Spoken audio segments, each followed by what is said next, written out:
Kumusta po kayo? Bago po ang lahat, first things first.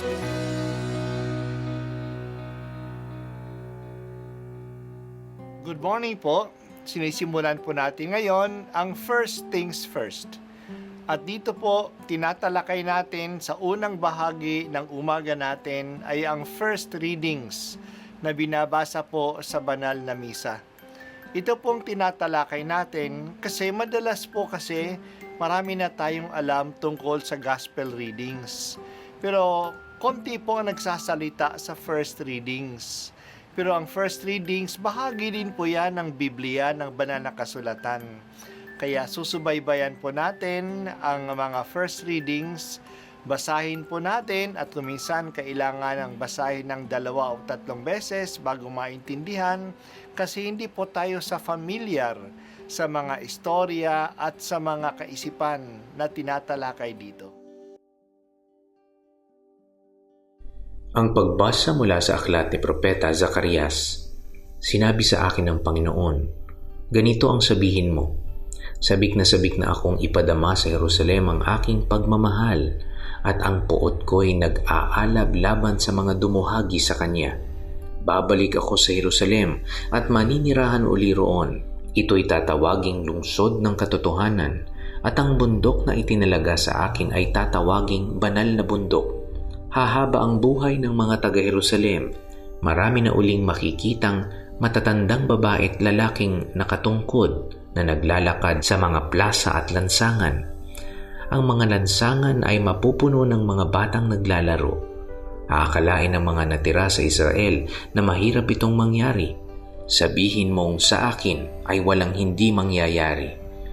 Ang mga anak ng aking bayan na natapon sa mga lupain, sa silangan at kanluran ay ililigtas ko at muling ibabalik sa Jerusalem.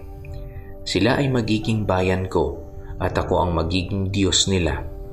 Ako at sila'y mananatiling tapat sa aming tipanan. Ang salita ng Diyos. Salamat sa Diyos. Ngayon ay kapistahan ng ating mga anghel na tagatanod, our guardian angel.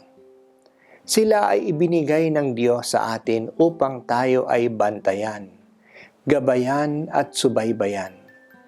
Huwag isipin na ang mga bata lang ang may anghel na tagatanod at sila lang ang may pangangailangan sa mga anghel. Magandang isipin na mayroon tayong lahat, ang bawat isa sa atin, ng spiritual companion sa ating paglalakbay sa lupa. Maging aware tayo sa kanilang presensya. Tawagin natin ang kanilang tulong at magpagabay tayo sa kanila. Sila rin ay tanda ng pagkalinga ng Diyos sa atin. Sa ating spiritual struggle, laban sa kasamaan, may kakampi din tayo sa ating piling. Spiritual na kakampi ang mga anghel. Ipagpatuloy natin ngayon ang ating pagbasa mula kay Propeta Zacarias. Isang propeta na naghikayat sa mga tao na tapusin na ang pagpapatayo ng templo sa Jerusalem. Tandaan natin na noon ang mga Hudyo ay ipinatapon sa ibang mga bansa at nakabalik na sila sa Judea at sa Jerusalem.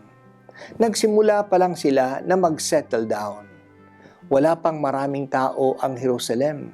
Sira pa ito at wala pang muog. Kaya kakaunti pa lang ang naninirahan doon. Parang isang ghost town ang Jerusalem. Pero ang maganda ay pinasasabi ng Diyos sa mga Hudyo sa pamamagitan ni Propeta Zacarias. Sabik na sabik akong ipadama sa Jerusalem ang aking pagmamahal. Kaya babalik uli siya sa Jerusalem at maninirahan doon. Kaya dapat nilang itayo uli ang templo. Ito ay makikilala bilang bundok na banal. Banal na bundok. Dadamay uli ang mga tao roon. Hahaba ang buhay ng mga taga roon. Maraming mga matatanda ang lalakad at uupo sa mga lansangan at plaza ng lungsod. Maraming mga bata na magsisitakbuhan at maglalaro doon. Maging masigla ang lungsod. Magiging buhay uli ang lungsod, puno ng mga tao. Bubuhayin uli ang pagtitipan ng Diyos sa kanyang bayan. Ang pagtitipang ito ay sila ang magiging bayan ko at ako ang magiging Diyos nila. Ito ang pangarap ng Diyos para sa Jerusalem na kanyang ipinahayag. Ang Jerusalem ay tinutukoy dito na maaaring the physical city of Jerusalem noon. Ngunit maaari rin ang spiritual Jerusalem ngayon na walang iba kundi ang simbahan. Dito maninirahan ang Diyos. Sa simbahan, nagtitipan ang Diyos na tayo ay maging bayan niya at siya ang magiging Diyos natin. Tayo ngayon ang Jerusalem ng Diyos. Papasiglahin niya tayo. Pararamihin niya tayo.